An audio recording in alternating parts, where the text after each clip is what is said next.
పుల్లారావు గారు, అంటే ఈ వార్‌లో అత్యంత నష్టపోయింది గల్ఫ్ కంట్రీస్. అసలు వాళ్ళకి సంబంధం లేకపోయినా బాగా దెబ్బతిన్నారు కదా! వాళ్ళ పరిస్థితి ఏంటి? వాళ్ళ సంబంధం పూర్తిగా ఉన్నది కదా! హ్మ్.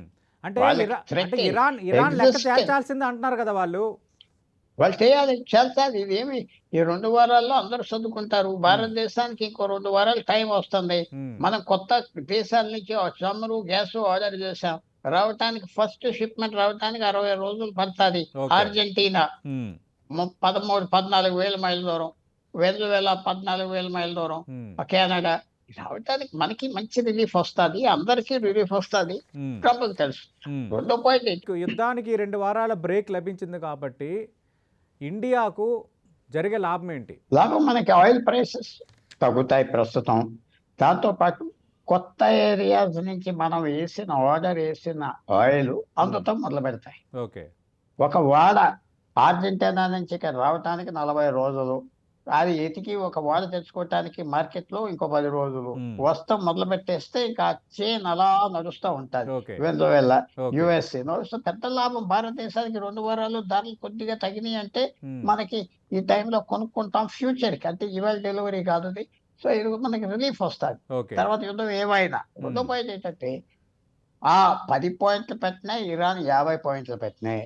వాళ్ళు న్యూక్లియర్ అణు యుద్ధం చేసే మెటీరియల్ యురేనియం ఇస్తారా? ఇవ్వరా? హ్మ్. 2 హార్మోజ్ జలసంధి మీద ఏ మాత్రం సావరెనిటీ, కంట్రోల్, ఓనర్‌షిప్ ఒప్పుకోరు. అమెరికా ఒప్పుకోదు. ఇజ్రాయెల్ ఒప్పుకోదు. హ్మ్. ఈ ప్రపంచంలో చాలా దేశాలు ఒప్పుకోవు. ఆ హ్మ్. గల్ఫ్ దేశాలు అస్సలు ఒప్పుకోవు.